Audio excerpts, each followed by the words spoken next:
Welcome to LOA Today. Walt and life coach Steve Rowell here. Today is Tuesday, September the 5th, 2019. It's 8 a.m. in New York, 5 a.m. in Los Angeles, 1 p.m. in London, and Sydney, Australia is at 12 midnight. But wherever you are in the world, thank you for joining us for yet another episode of LOA Today, your daily dose of happy. And I am pleased and proud to announce to everyone that Steve Rowell is adding a second day to his schedule here on LOA Today, and he's going to be my ongoing morning host on Tuesday mornings for the foreseeable future. I'm not sure how long it'll be. I never know when I bring somebody new on, but we find that out as we go along, right, Steve? Well, that's it. We keep coming up with new things to discuss and talk about, so I'm sure we'll keep going as long as that keeps happening. Absolutely. I like your T-shirt. I can't see what it says entirely, but what's your T-shirt say? I've no idea. I've never even looked at it. Okay. You just grab whatever's in the closet and put it on. Copper label Japan, super dry. All right. Absolutely nothing. Okay. Well, whatever it is, it looks like you're ready for it. I don't know what it is, but that's okay. So how you doing? I mean, we haven't talked in a few days. How are things going? Are you well? Yeah, well, we're things are picking up coaching wise. I'm taking on a lot more new clients now, and they're getting good results, which is fantastic. So yeah, that's all starting to pick up. And again, thanks to this show, really, and being able to put myself out there a little bit more than I would have ordinarily been able to do. So I'm grateful for that. Oh, definitely. You're welcome. We're glad to have you for sure. So this is going to be a Q&A, and I see people are starting to queue into the live stream section of the Facebook page on LOA Today.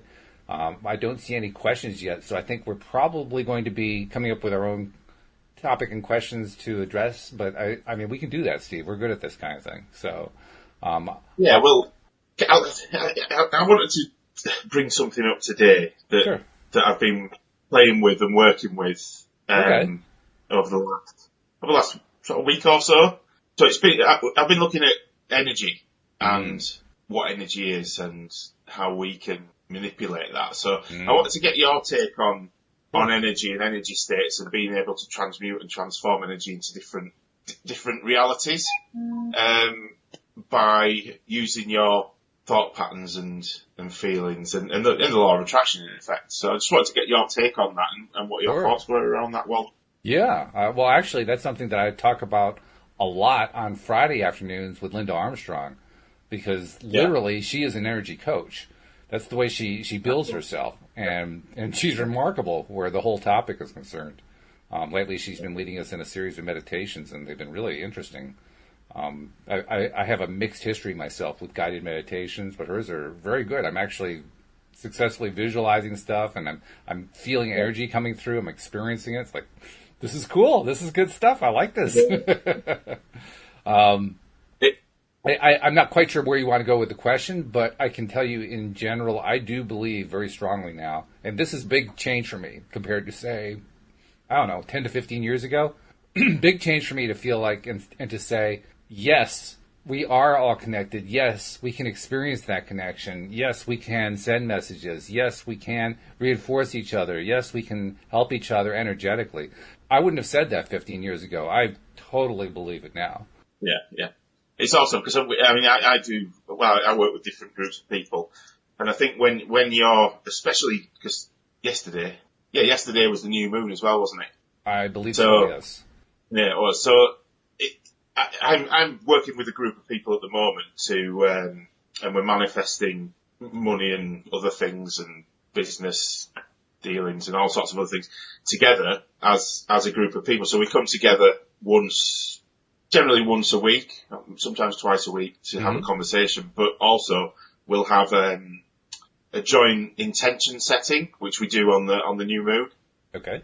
And so we'll all sit down and we'll go through a process of setting our intentions for the group so we can all put the same amount of energy out into the universe at the same time, which is so powerful because you can literally feel the energy from everybody all at the same time.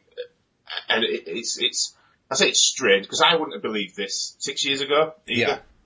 that everybody can hold a thought and an intention and can have an impact that you can see and feel in your reality within a matter of hours. It's things start to happen because of all this energy that's gone out there. And I find, sorry, I've got a cold today.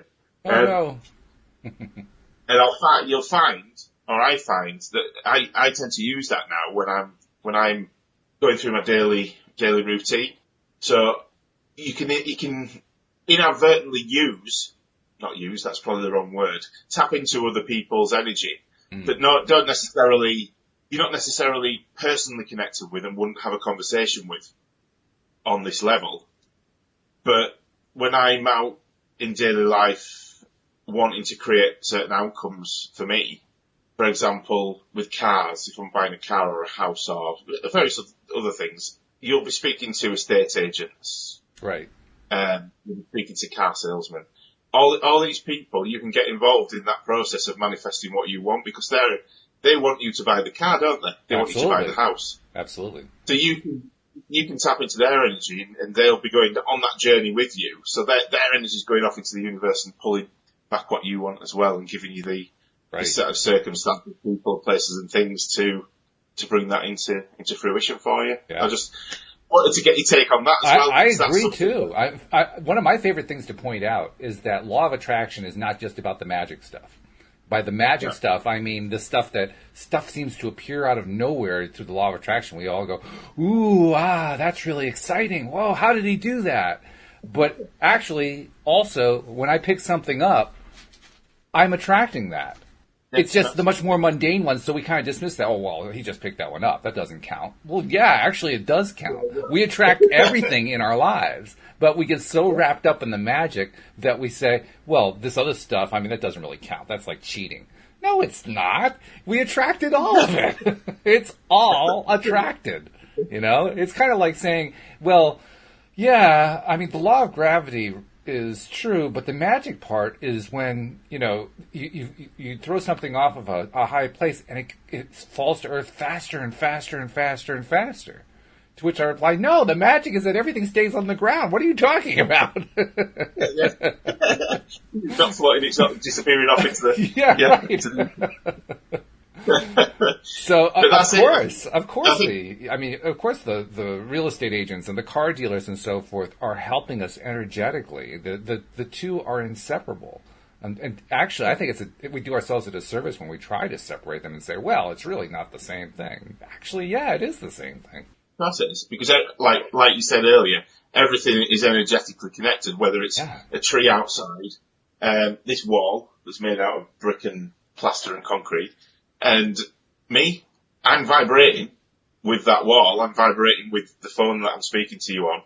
I'm vibrating with the desk here. Everything is moving, and I'm part of that because our senses only see sort of a small amount. Well, light-wise, we see about that much of the light spectrum, don't we, when it's out this big? Exactly. Sound, exactly the same.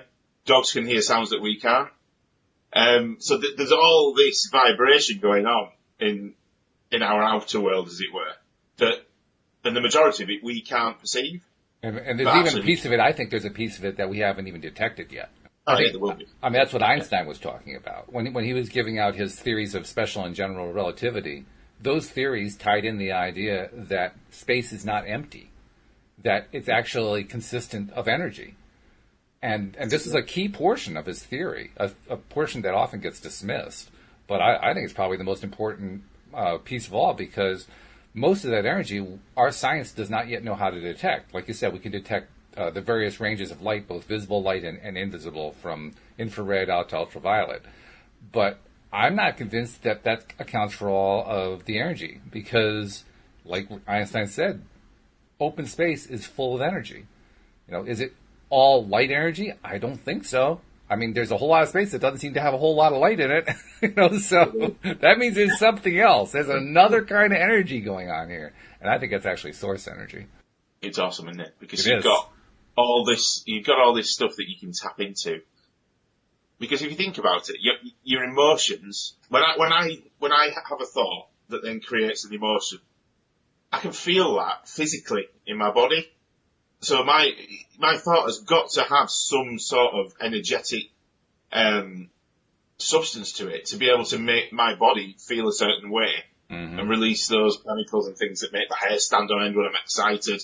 All these other things that happen to my body from different emotions that come up. So there's got to be energy involved in my thoughts, which then goes off to wherever.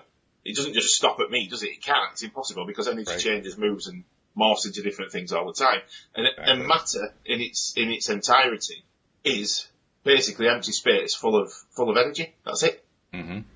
So when you think about it like that from a quantum physics side of things, it's mind blowing. But it's also if you simplify it, it makes perfect sense that we, with our conscious emotions and thoughts, can then disturb and interrupt what turns up in physical matter, because physical matter is pure energy.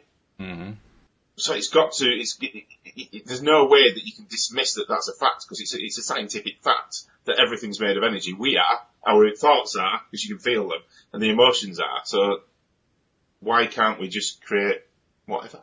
Yeah, absolutely. I mean, E does equal mc squared. Einstein taught us that too. The E is energy, the M is mass.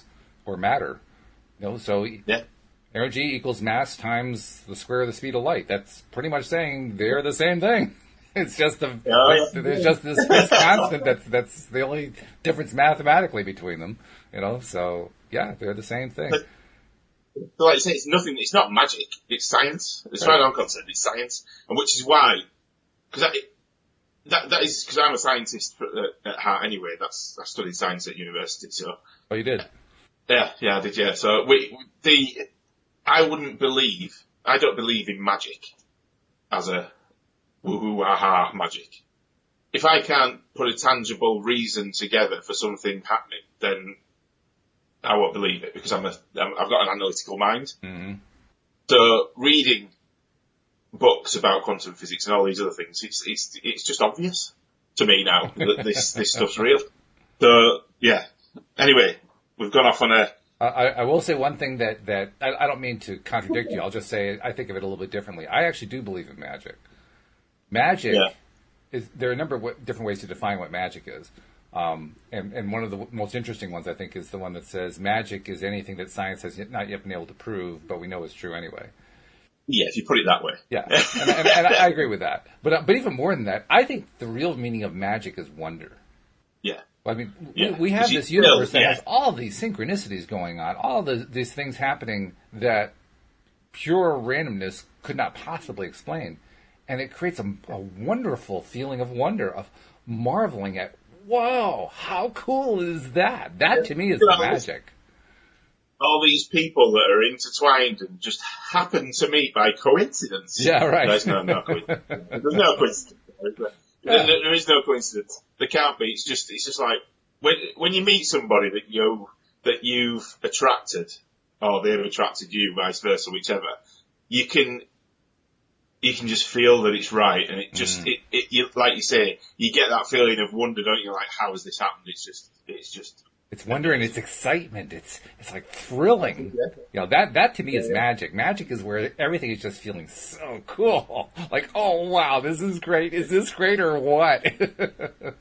That's magic. But it still blows me away, even though I understand the majority of it, and I'm never going to say I understand it all, because I don't think you ever can. But I understand how it works for me. But every time it does work, I still get that feeling of being absolutely 100% blown away. Absolutely, Which is, I suppose, is what you're describing as then the magic. So that makes sense, So I actually don't need a magic wand. I have a magic wand. It's the entire world. It's wonderful. Yeah. We are our own ones, in effect, aren't we? We are, sure. Yeah, that's true. Hey, there's something I wanted to bring up with you, actually. I had an exchange on Facebook with somebody went on a rant on one of the law of attraction groups, in which they were using a lot of four-letter words and being very pissed off about the situation that they were dealing with.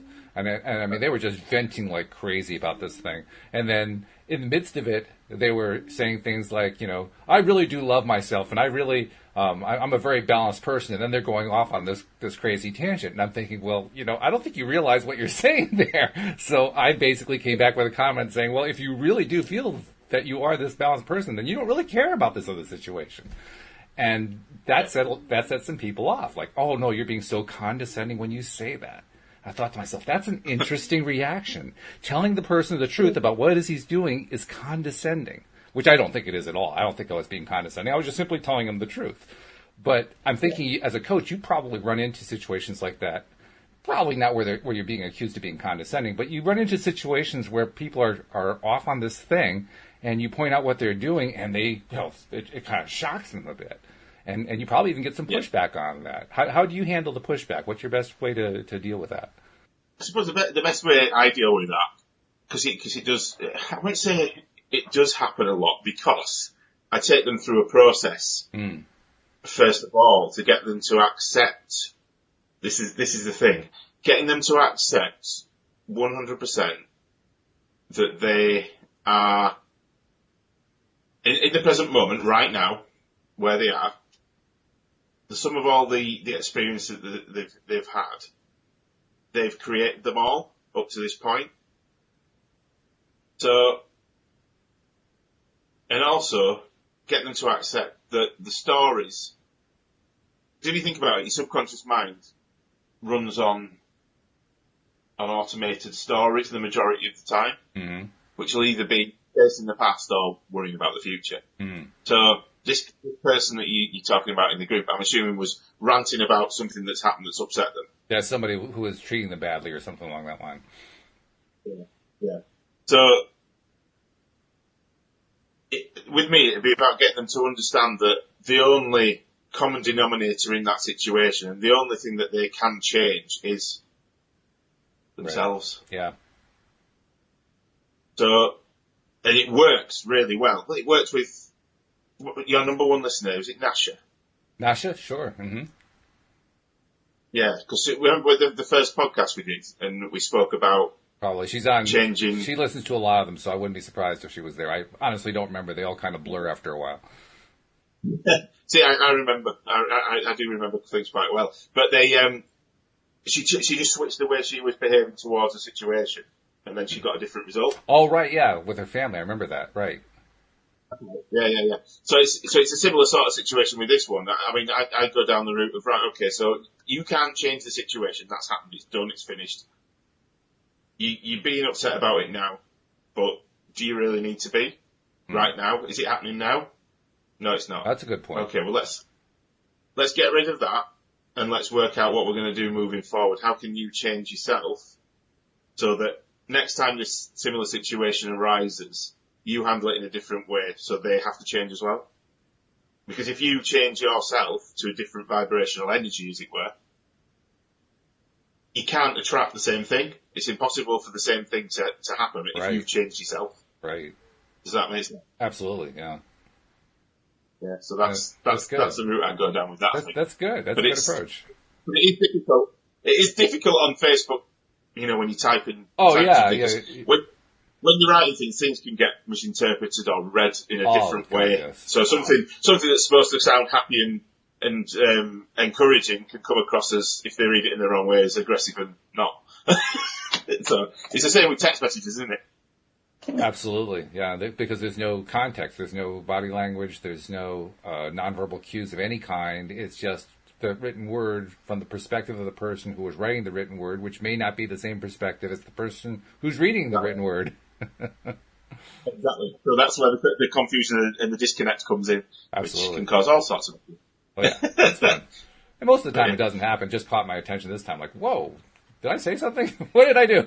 And I realized, I guess I probably didn't. But it made me wonder what your approach is, because that's a good opportunity to find out.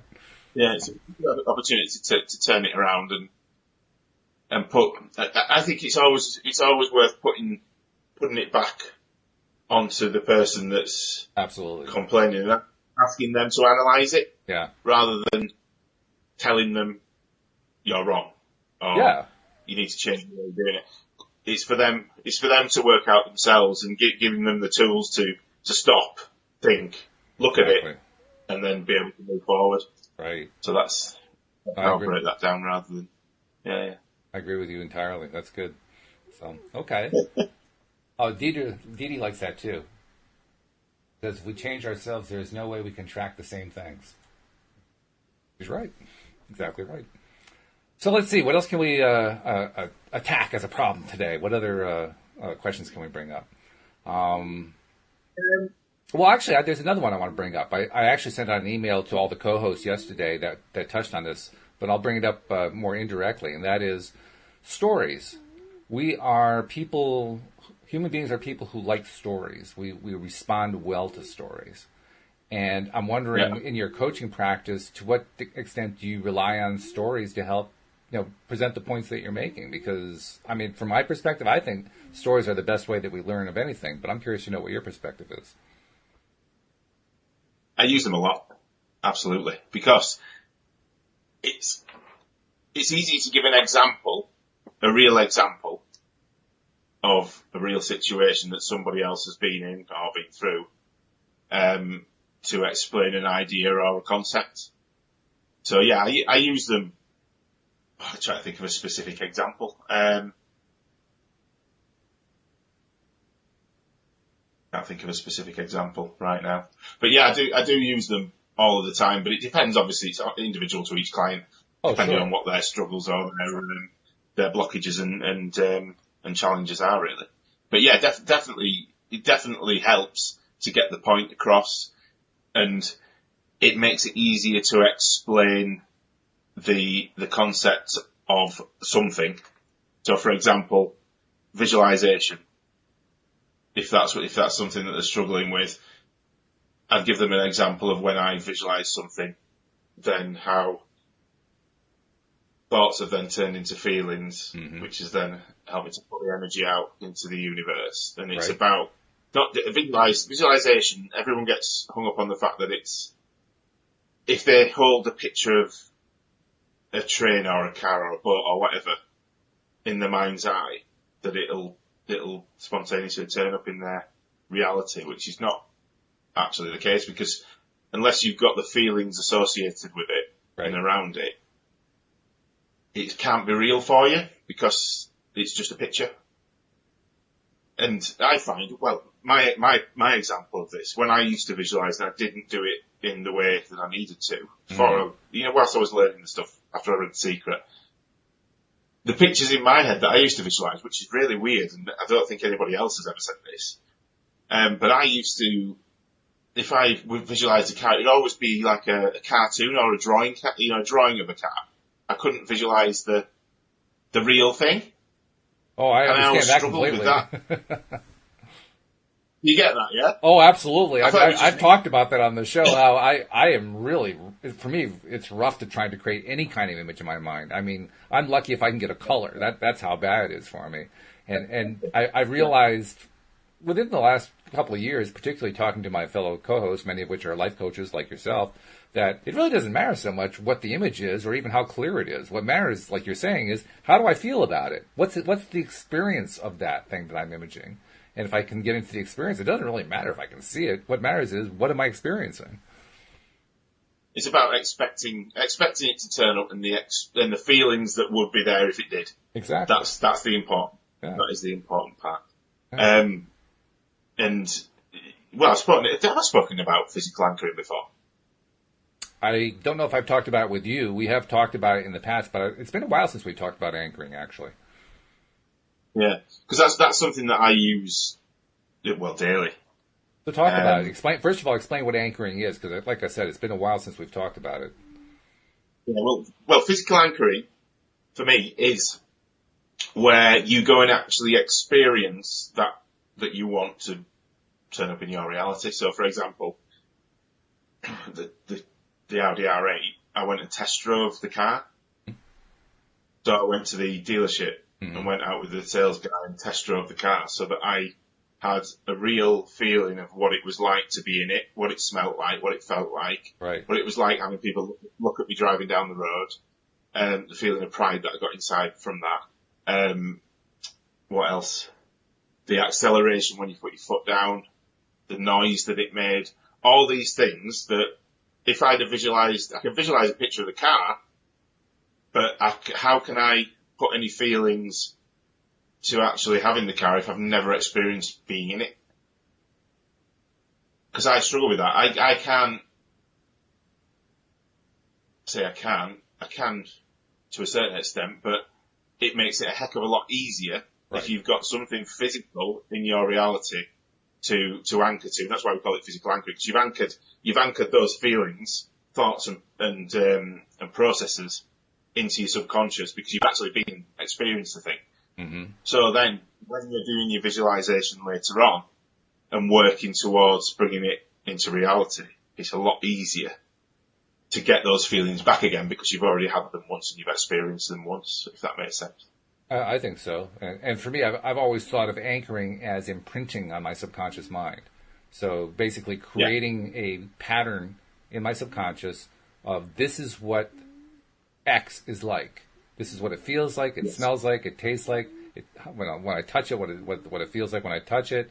What does it look like? What does it sound like? All that stuff. All built into this one little pattern that I'm imprinting on my subconscious mind. And when I imprint it, I'm basically giving myself the way to visualize it. Visualize is kind of like the generic term we use, but I like experience better than visualize, because visualize is one sense. Experience is all the senses. That's why I call it experiencing.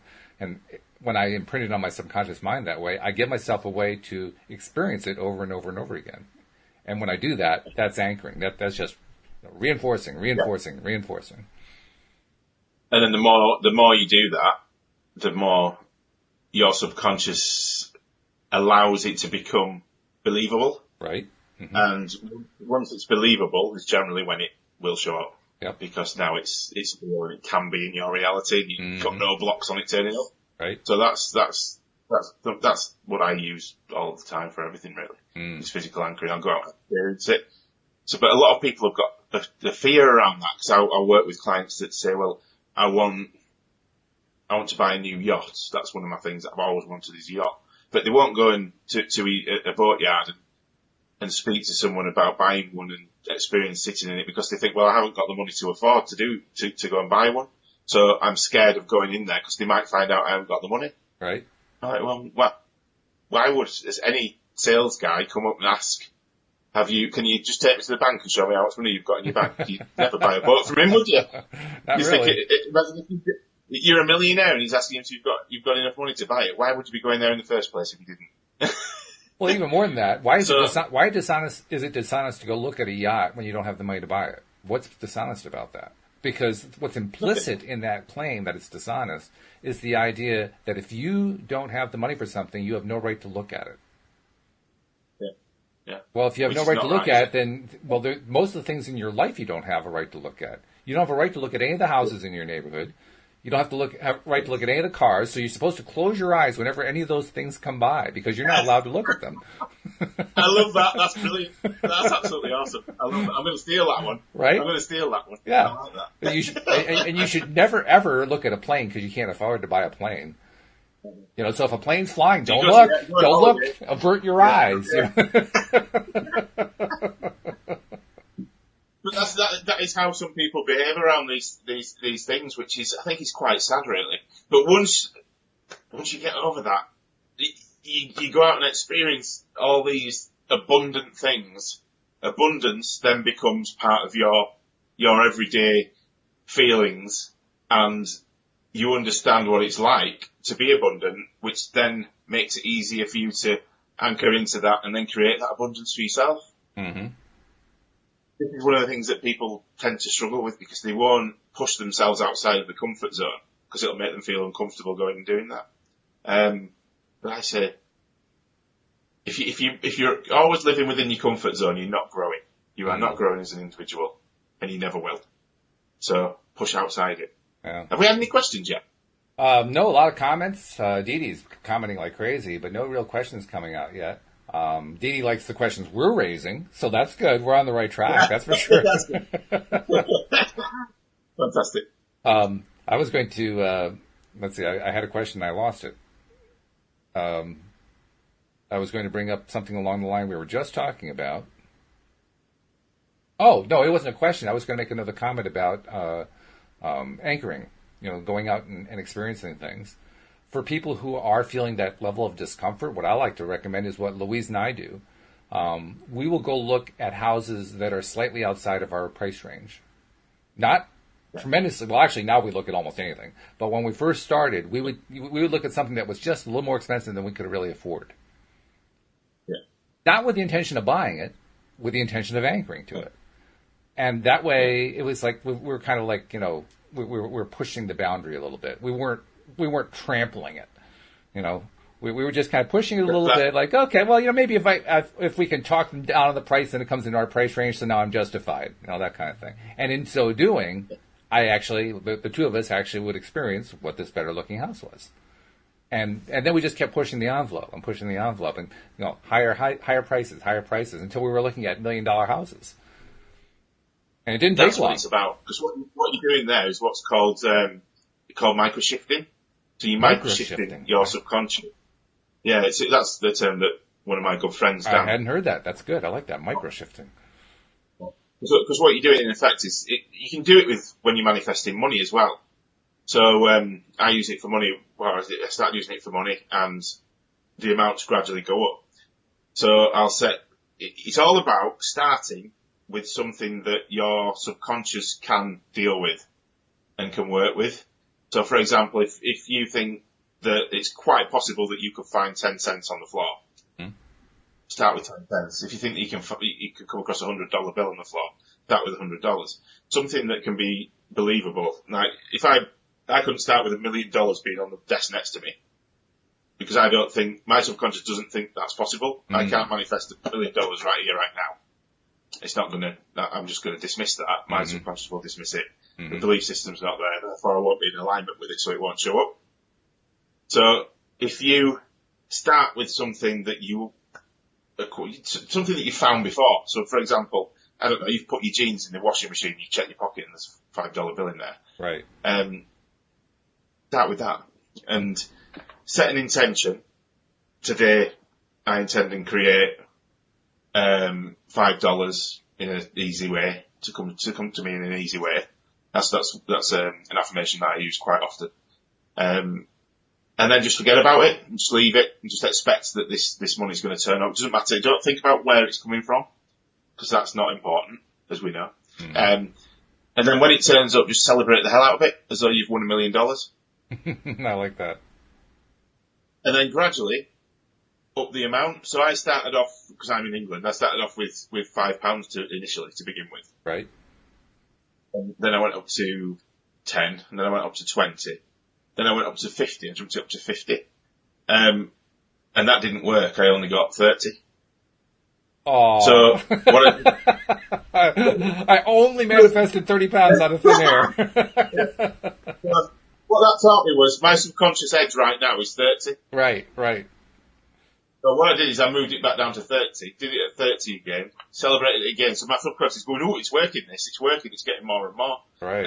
And gradually you start to believe that this process works, or your subconscious does. So it makes it more believable. And so eventually you can start taking bigger jumps. Then you'll drop back down a bit, and then another big jump, and then back down a bit. And eventually you're up at a stage where you can manifest whatever you want.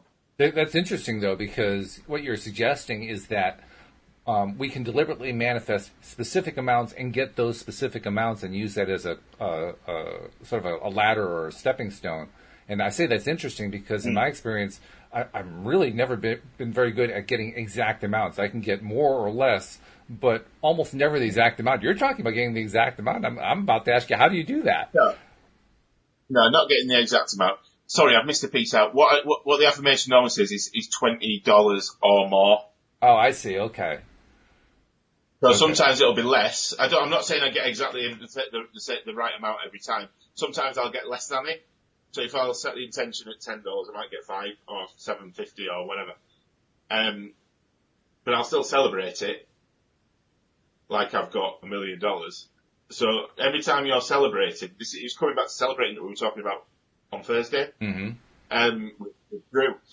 Every time you celebrate something in a way that makes you feel awesome, your subconscious likes those nice, happy chemicals that are in your body. So it gets used to this being a good thing. Yeah. Which makes it more believable again. So it's about small baby micro shifts or steps, whatever you want to call them, and then celebrating each time you have that breakthrough, so that your subconscious starts going, like this. Yeah, that's good. It's working. It's brilliant. It's getting, and you just keep going. You just keep going. But it is a practice that takes time. I mean, it took me 6 years to get to where I am now, where I can manifest. I set an intention. Well, the last one I set was for £200 recently. Mm-hmm. I don't do massive amount all the time because they're still not that believable for me. Because I've sort of got to, you find where it's comfortable for you. But then I'll start pushing it again until I get stuck, and then I'll come back down. So my current one, £200, I set that last week, and that's already come in from new coaching clients that I wasn't expecting, that are paying me monthly to work with me. Right. I've not been out there and advertised. I've not done any work to get those. They've just contacted me, which is awesome. So it does work, but it's about practice, which I think I struggle with practice, because I'll do something for a while and then I'll stop, because it'll work, and then I'll stop and I'm like, oh, it's working this, and then I'll forget about it for a while, and then I'll have to start again. Because I think we all do that. I think we all, you've got to be disciplined with it. You've got to be disciplined with it. Mm-hmm. I think it's a very good point. You also mentioned the idea of 20 pounds or more, or $20 or more. And it occurs to me it can actually end up being less, but that's still something worth celebrating. The example that comes to my mind is from the movie The Secret, where Jack Canfield, the author of the Chicken Soup for the Soul series, was challenged by his mentor, W. Clement Stone, to set a really, really high goal that it was far beyond anything he could think of that he could possibly manifest. At the time, he was making about $8,000, $8,500 a year, and so he set a goal of making $100,000 for the year. And he had no idea how he was going to do it, and he had no $100,000 or $1 million ideas come to him for quite some time, until one day he realized he'd written this book, and was thinking, well, if I could get 400,000 people to buy a copy of the book and I get a 25-cent royalty on it, that would be $100,000. Problem was, he had no idea how to sell 400,000 copies of the book. So anyway, he tells this long story about how he meets this writer from the National Enquirer, and she writes this article about him, and it leads to a whole bunch of stuff. And at the end of the year, did he make $100,000? No, he made $92,375. Was he disappointed? Absolutely not. He was ecstatic. You're really not going to be disappointed with that, are you? So yeah, celebrating is a massive thing for me, because, and I used to, that used to be my main failing, because I didn't celebrate. Me too. I'd manifest things, but I manifested it, but I didn't celebrate the fact that I didn't get all, all this stuff, but I do now. Everything that happens now, celebrate it, because I know that then, it's anchoring in again, isn't it? That it's a good thing that's happened, and anchoring into your subconscious that that's what you should be doing. Yeah. That celebration key is really key, isn't it? Because, like you say, that's where we write it onto the hard disk of our subconscious mind. That's where we make it a permanent record, and we should be doing more along that line. I mean, you can do it with money. Are there other ways that you imprint on your mind? Feel good about all these things that are going on in your life? Well, the mirror exercise that you talked about. Mm-hmm. Again, that's something that I'll do for a while and then stop. and then I'll remember, hang on a minute. I've not been doing that for a while, and I'm not feeling as good, and these little voices in the back of my head have come back, like you were mentioning. Because it does, if you stop practicing these things. This is what it's all about: commitment. A commitment to changing. Because there are all sorts of different clearing tools and affirmation tools. This money game thing that I've just mentioned. There's all sorts of different tools that you can use. But if you only use them once, it's not going to work. You've got to keep going and keep going and keep going. And that's where most people, I think, fail and fall back down to, they'll do something that'll work once and then they'll stop. Right. And I noticed that it's not working. Because I did the mirror exercises for about 45, 50 days, got a good result out of it, and then stopped. And then after a few months, I realized, why did I stop? That was dumb. Yeah. And so I went back to them eventually. It took me a while to go back to them, but now I'm doing them every day again. And, once you've got something good going like that, you keep using it because that's where you're going to get the most benefit. We actually have a question from, and it's from Dee Dee, actually. She says, I have a question. I played the lottery. It was a cheap scratch-off. I played it twice in my life. I won very small amounts but never went to collect the money. Am I telling the universe that I don't appreciate the wins? Good question. Isn't that really good? I'd never heard that one before. I think probably yes. Probably yes you are, because you've not acknowledged that you've won and celebrated it. If you've won a small amount, another thing you can do as well, which works brilliantly. In fact, I'm going to ask you a question, see if you come back with what I've got in my head. So, if you're feeling abundant, what do you generally do? You're asking me, or you're asking Dee Dee? Yeah, I'm asking you. You're asking me. What do I do? If I'm feeling abundant, I try to remember, and I usually am pretty good at this now. I try to remember to celebrate, like you were talking about. I try to find some way to say, "Wahoo! This is so cool. This abundance. I'm loving it." What else? There's something else that you can do. With abundance? I'm not sure what you're driving at. I'm not sure what you're driving at. I mean, I just try to milk it as much as I can. No worries. Well, what it is give it away. So if you've won, it's a small amount that really, you obviously don't need it, Dee Dee, because you didn't go and collect it. But I would go and collect it and I'd celebrate winning it, but then I'd give it away to charity or give it away to somebody else. Oh, I see what you're saying. And then that's affirming with the universe that you don't actually, you've won it, but you've given it away, so therefore you are abundant. It'll make you feel abundant, but it'll also make you feel grateful that you've won it and being able to give it away. So it's all about gratitude, feeling abundant, and giving as well. Mm-hmm. So you've got all three things that are going to lift your vibration up all in one, all in one hit in effect. Talk about the giving aspect, because that is one that, first of all, can seem counterintuitive, and second of all, it doesn't get a lot of attention. Why give the money, or why give any? It doesn't even have to be money. Why give? What's the importance of giving? The importance of giving for me is when you do it, when you give something away and you're not expecting anything back, that's the key as well. So you're not giving something to somebody in return for something else. That's not how it works. So, for example, I'll give you an example. I manifested that £200 this week into my bank. So after that, I celebrated the hell out of it, and we were clearing the house out, and I found under my son's bed, lots of boxes of stock from a business that my wife was running about a year ago that we just never bothered putting back on eBay and selling, because we just didn't have the time to do it. So I've got a friend who's was struggling a little bit. Mm-hmm. Well, not struggling a little bit, but was looking for a way to make some money online that wouldn't take too much effort. Mm-hmm. So I just gave away £265 worth of stock to her and explained how to do it and sell it. So she's gone off and done that. She's made some money. Now she can start building her business. So that, in effect, that made me feel good that I've helped somebody else out. Yeah. I'm not expecting anything back. That's not what it's about.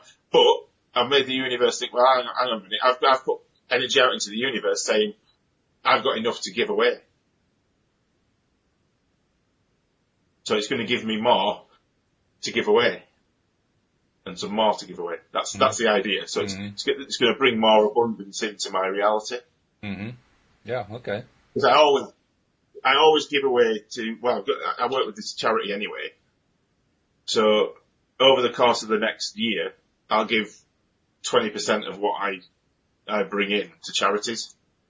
I do that as a matter of course now. I'll just give 20% away of what I get to charity, because not because I want to get recognition for that. because some of the charities don't know I'm giving them the money. It's anonymous. But it's I can't explain this very well. I've lost my train of thought. So every time I do that, it makes me feel like I've got more than I have. Yes. I get the emotions of having more than I've got because I'm able to do that. I'd recommend maybe making one adjustment in the way you're saying it, which is you were saying, I don't expect anything back, but you actually do expect something back. What you expect back is that good feeling. Yeah, so instead of expecting something tangible back, what you're expecting is to feel good. What you're expecting is to have this jolt of positive, abundant energy coming back to you. And that's the part you really do want. That's why you're doing it in the first place. That's why you're giving, right? To get that feeling of like, oh, I just helped somebody. That feels so good. So in a way, it is for selfish reasons, if you look at it like that. But it's not, because I'm not getting anything physical, money, tangible back. But actually, in the grand scheme of things, eventually I will. Yeah. So, but it's difficult, isn't it, to, I know what you mean about it being counterintuitive. Yeah. Because when I first started doing it, I've always given. Even when I didn't have a job and I was living on my granddad's sofa, I had no money. If I saw somebody that was in need, I'd always give. Always. That means that feeling that you get outweighs the loss that you've had. Always, for me. And I think that's the important point, because the feeling of well-being that you get, and the feeling of uplift, because it's your vibration, you can feel your vibration increase as you do it. Right. That's what's addictive. And it being counterintuitive, it's only counterintuitive if you're coming from a place of lack or greed, in my opinion. I agree with lack. I don't buy into the idea of greed. I don't think greed actually means anything. I know that sounds very controversial, but the thing that I've noticed about the word greed is that greed is a label that is applied by somebody else who doesn't approve of you. Greed, you never describe yourself, I'm so greedy. Well, some people do that. They have sort of a self-effacing thing that they're doing because they've learned it from the other people who are saying, well, you're so greedy. But the people who are saying you're so greedy, what they're really saying, and this is where I love the Abraham quote. I quote this one a lot. Their quote about disapproval. Have you heard that one? Yeah. The disapproval quote, how their disapproval is their lack, not my lack. Yeah. And my disapproval of them, similarly, is my lack, not theirs. So anytime that we're pointing the finger at somebody else or somebody's pointing the finger at us, it's the finger pointer who's lacking, not the person they're pointing at. Although saying that, let's analyse this. Let's dig into this a bit. Okay. Because in the past, I would consider myself as being greedy and not wanting to give something away because of where my mindset was at that point in time. So I'd want to hang on to something rather than allow it to go to somebody else. Is that greed or is that fear? Yeah. Yeah, it could be, couldn't it? Yeah. There's fear of losing something. Fear of scarcity. And not having it at the moment. Yeah. Yeah, it's different. You're right, yeah. Yeah, because greed, that's good, is that? I like that. Yeah, greed it's always from outside, isn't it? It is. It's finger pointing. He's got to be somebody. Yeah. I disapprove of your choice. That's what it always is. Yeah. I disapprove of you. The classic example, and I'll probably rub some people's noses out of joint on this one, but the classic example is Charles Dickens in The Christmas Carol. Scrooge was a greedy miser. That's the way he's portrayed by Dickens. I ask myself, does the character that Dickens portrays, does that actually represent any real human beings? Have I ever known anybody who go around, feeling grateful that they can take people's homes by, pushing them to the limit on their rent so they can't pay the rent anymore and go, Simon Legree, I'm going to take their houses from them. I mean, really?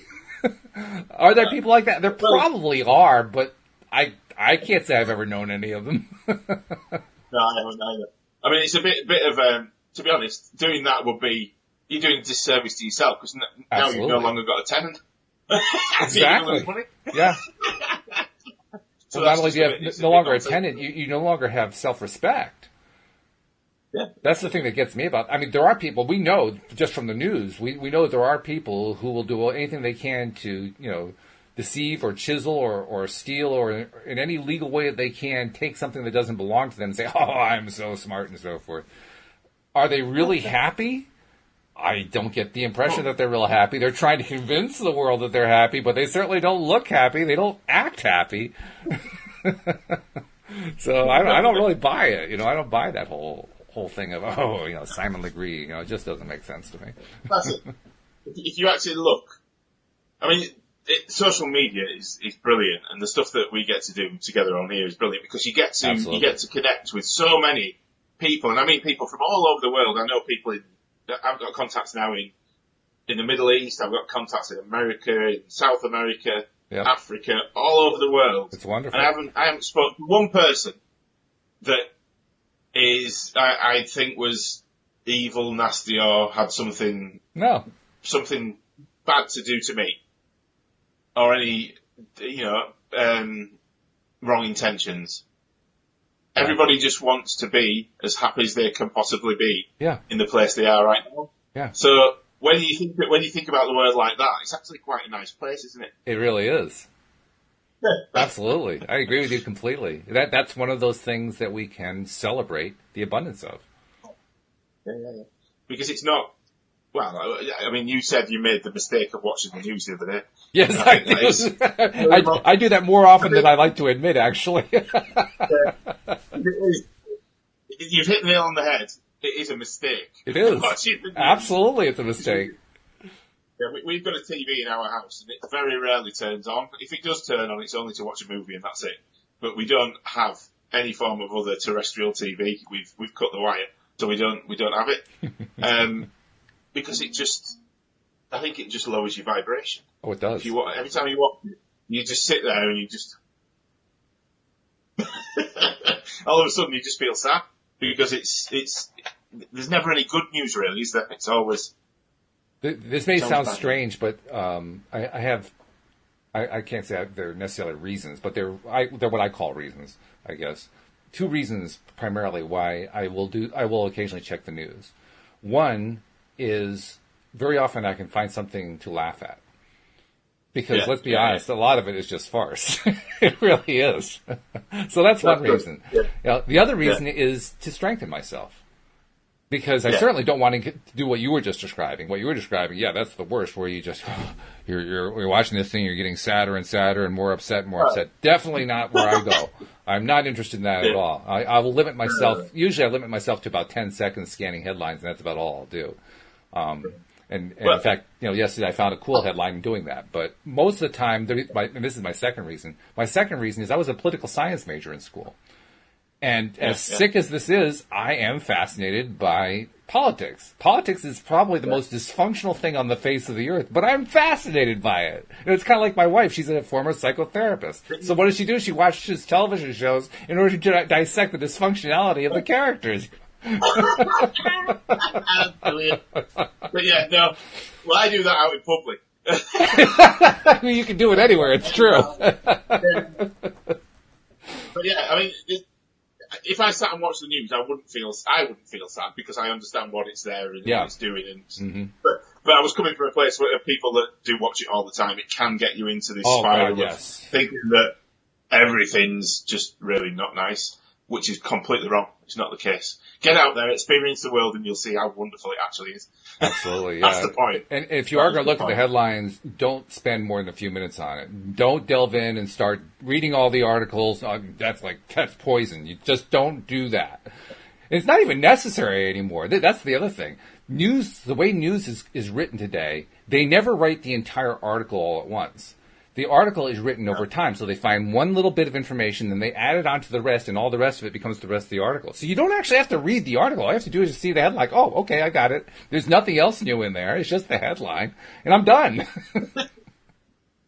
The politics, you meant, I don't want to go down politics. No, we won't do that. No, politics is definitely toxic. It's a negative-sum game. It's not worth exploring. I still don't know why I have such a fascination with it. I think it's because I just want to understand why people are so negative. I think that's why I wanted it from the very beginning. I wanted to understand why are they so, caught up in this craziness. And that's why I wanted to study it. Now I understand to some extent. I don't think I've totally figured it out why they want to crawl into the craziness. The best explanation I got came from Abraham. Abraham teaches us that we came here in order to experience the contrast. I said, oh, well, there's a legitimate reason for crawling around in all the muck. You need the negative and the positive, don't you? You need both, so you can make your decisions and set off your rockets of desire. Well, yeah. They never taught me that in school, I can tell you that. To be honest, they don't teach us a lot in school, really. No, they really don't. It's quite discouraging how much money you put out to get so little back. There's not a lot in there about life and how to live it. Not really, no. That's funny, though. But hopefully that'll change in time.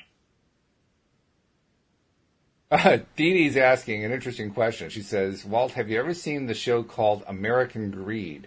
I think of Bernie Madoff when I think of greed. Bernie Madoff with my money. That was a joke. Actually, I have a different take on Bernie Madoff than most people have. I mean, clearly he was a thief and a con artist. And, he got basically what he was asking for. He ended up in prison. And But the thing about Bernie is I felt really sorry for him. And I know that's not the way most people think about it, but he got himself into a trap in the 1930s of running this little thing, this little Ponzi scheme, and it kept growing and growing, and he didn't know how to stop it. And so he lived the rest of his life. It sounds on the surface like he lived the rest of his life in luxury and everything was wonderful, but he constantly had this thing he was dealing with all the time of this Ponzi scheme that kept growing, and he knew it was wrong. He knew he couldn't stop it, and he had to constantly live with that. That to me is a pretty unpleasant prospect. So I kind of feel sorry for him. I certainly feel sorry for his victims. His victims all got, taken to the cleaners, but I feel sorry for him too. Look what he put himself through. Yeah, when you put it like that. And yet there's another way to look at it, which is he chose to do that. He chose to put himself through that. So why am I feeling sorry for him? But you can look at it either way. He could have, yeah. He could have stopped it. It would have meant going to prison, which is actually what he ended up doing anyway. He just put it off longer. It's like peeling off the Band-Aid. He insisted on doing it one hair at a time. That's cool. You've got away with words. Yeah, right. So, guy. Perhaps feeling sorry for him wasn't exactly my best move. Maybe my better move would be to say, well, that's really interesting. I wonder why he chose to be such a masochist. This is it. It's all about perspective, isn't it? It's all about the perspective that you look at things. Absolutely it is, yeah. Perspective you can have sort of, we've never run out of time, haven't we? You can have 5 people in a room looking at the same thing and they'll all see something completely different. I know, isn't that crazy? It's just amazing. I mean, we all assume that, oh no, everybody's seeing it the way I'm seeing it. But no, that's really not the way they're seeing it necessarily. In fact, more often than not, they're not seeing it the way that you're. In fact, if we find somebody who's seeing it the same way, it's a miracle. Yeah, like you and I still look at it the same way. Like, oh my God, we actually saw it the same way. Who would have guessed that? This is fun. This is fun stuff. Well, this has been good. I like the questions that we explored. Some questions we haven't talked about here in a while. Anchoring, that was really good. We haven't talked about that in ages. So thank you very much, and I look forward to having the next conversation with you on Thursday. Right? Thursday, yeah. Yeah, so, okay, something to look forward to. So thank you very much. Thanks to our listeners who are live stream listeners as well, and we'll see you all next time here on LOA Today. Goodbye, everybody.